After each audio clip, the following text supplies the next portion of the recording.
Everybody, welcome back to Ag class. As you all know, we finished up last week with our animal genetics and heredity unit, and we did our build a calf workshop, and we all figured out what our offspring looked like. Compared to parent A and parent B, we talked about Angus and Herefords. We talked about the importance of farmers and ranchers and why they should be concerned with animal genetics, and as well as plant genetics. So this week we're going to get into something a little different. We are going to talk a little bit about soil conservation. So to start off the lesson, we're going to do a little activity just to put into perspective how important topsoil is, not only just for agriculturalists, but also for everybody, because soil is important to grow the food that we eat and the food that keeps us alive. So we've got our little pie chart here that represents the earth. So we've got the whole entire earth 100%. These first three sections, this section, and this section here, that represents the earth's oceans. So I'm going to go ahead and fill that out on here.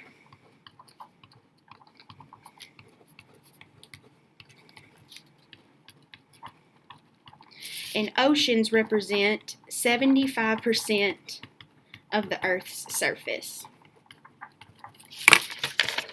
So we've got our little chart, and that represents land that is not suitable for ag production because it's ocean and it's water and we can't grow anything in it.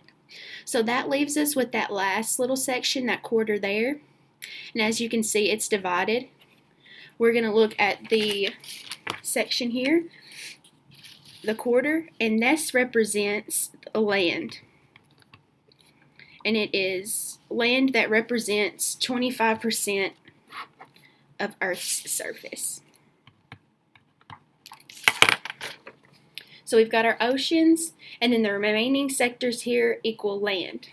So let's look at the land here, because not all land is suitable for agriculture production.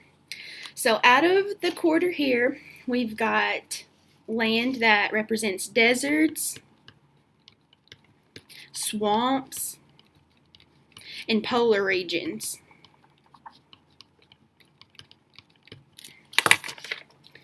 So that area represents that is area of land where people cannot live and crops cannot be grown. It's not suitable. So whether it's too cold, it's too hot for people to survive and for plants to survive as well. So what we're left with here is where people can live. But bear in mind, there's places that people can live and crops can't be grown. Do you have a question? You don't think that there is places that people live and crops can't be grown?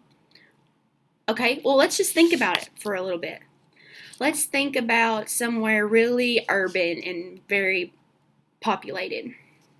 How about New York City?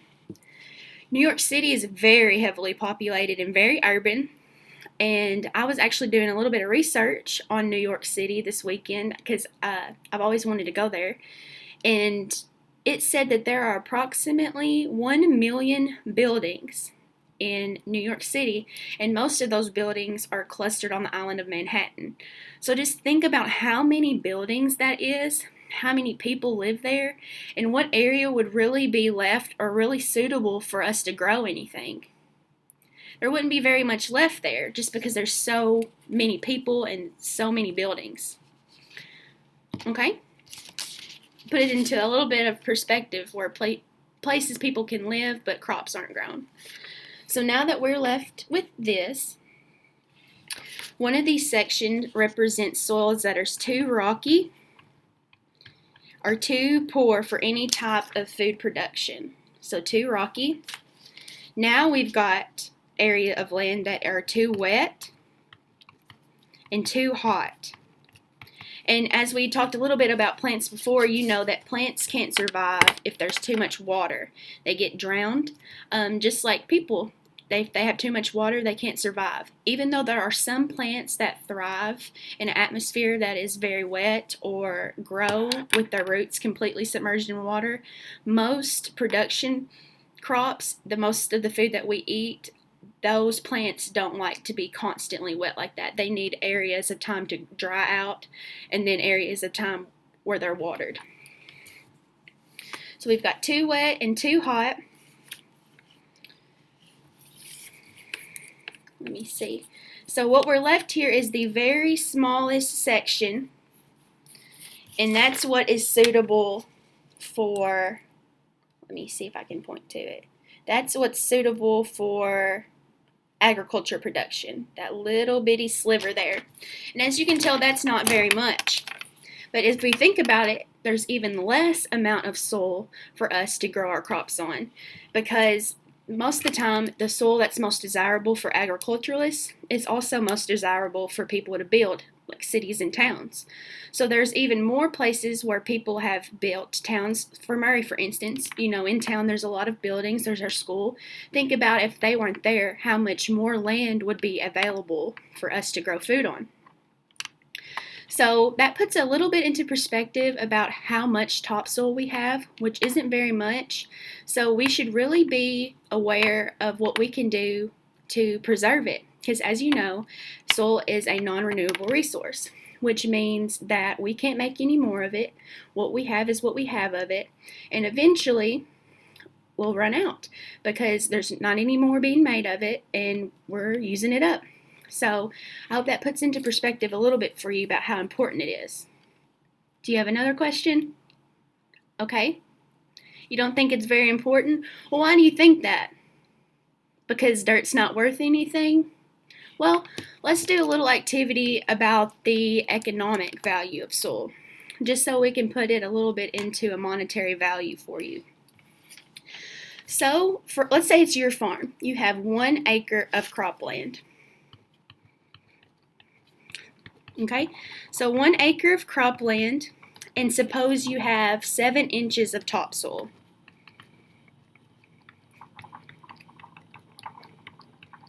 Okay, let's value that topsoil. How much do you think some topsoil would be worth?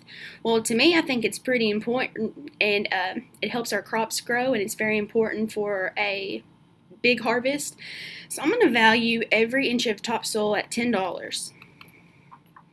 So if you've got 1 acre of cropland with 7 inches of topsoil valued at $10 a piece, that means that you have $70. Let me see if you can see that worth of topsoil. So, you're close to $100. I think $70 is a lot of money. So let's just suppose that you lose some of that topsoil, let's say due to just basic erosion. Say you lose half of an inch every year.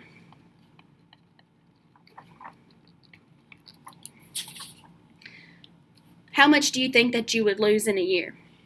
Okay, so let's take an half an inch and let's times it by 7, because that's how many inches of topsoil we have. And we're going to get a funky little decimal here. We're going to get 0.07.14. And if we know from our math class, when we convert that into a percentage, we're going to get 7.14%. So after we convert it to that, I guess that's the rate at which we're losing topsoil, an inch every year. We're going to times it by the total value of our topsoil, which is our $70. And that's going to give us $5. You are losing $5 worth of topsoil every year by just losing half of an inch of your 1 acre. Bear in mind that many farmers produce hundreds of acres, thousands of acres. So $5 over that would add up really quick. Let's see how long it would take us to lose all of our topsoil. Because right now we've lost half of an inch and we've lost $5. So now our topsoil is only worth $65 when it started at $70. So let's see how long it would take us to lose all 7 inches of our topsoil. So let's say it takes 2 years to lose a whole inch. So 2 years times 7 inches, which is the total amount of topsoil we have, and it's going to take us 14 years before we lose every bit of topsoil we have. So any hope of growing a good, healthy crop after 14 years is going to be pretty sad because we're losing all of our good soil. So what would happen? What would happen to your operation after you lost all of your acres, all of your topsoil? I apologize. Well, your crops are going to be less productive. You're not going to be able to feed as many people as you were when your soil was heavily nutrients, and you're going to lose income because you're not making as much per acre as you were before, and it's just going to be a little bit bad for you. So what would you do, or how much would you be willing to pay to prevent losing your topsoil, knowing that after 14 years that your operation might be pretty much done with? Because in agriculture, farms are passed down from generation to generation, and most of the time it's a livelihood for the family. So they want to keep it going as long as possible so that their grandchildren and their great-grandchildren can take over and be successful. So soil is important not only to farmers and agriculturalists, but it's very important to every one of us, because that's how our food is grown. That's what we eat, and it provides us nourishment and energy to do our day-to-day tasks, to come to school. Imagine if we were all hungry, how less productive we would be. Or even if we'd be alive, we wouldn't make it after a little while after not eating. So we talked about how soil is limited. It's non-renewable. So it's very important that we conserve it, because once it's gone, it's gone. So another little fact I wanted to share with you as I'm looking at my notes: ag exports, they translate into billions of dollars. So poor soil creates additional costs for farmers because they're not making as much product on their land, and it's costing them more money to produce, because they're probably having to add fertilizers to their land if they're losing their topsoil, which has much of their nutrients in it. And that cost is then passed on to us, the consumers. So we end up paying at the end of the day a little bit more due to less productive land. So that's another thing that falls back on us as the consumer. So we're going to end today's lesson. I wanted to give you a little quiz on what we have went over today. Since we did a little bit of math to look at it economically, the money value of soil. If you had 2 acres of land, we're going to double it because we did our little exercise with the 1 acre. If you had 2 acres of land with 5 inches of topsoil for both acres, if it was valued at $10, how much would your topsoil be worth for both of your acres? Then for the next question, I want you to answer for me, what is a non-renewable resource? We talked a little bit about that today in class. And then I want to also ask you, what types of areas are areas where people can live but crops cannot be grown?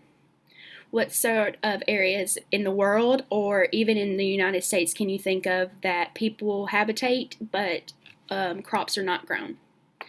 So I'm excited to do this first lesson with you, and I'm excited for this unit.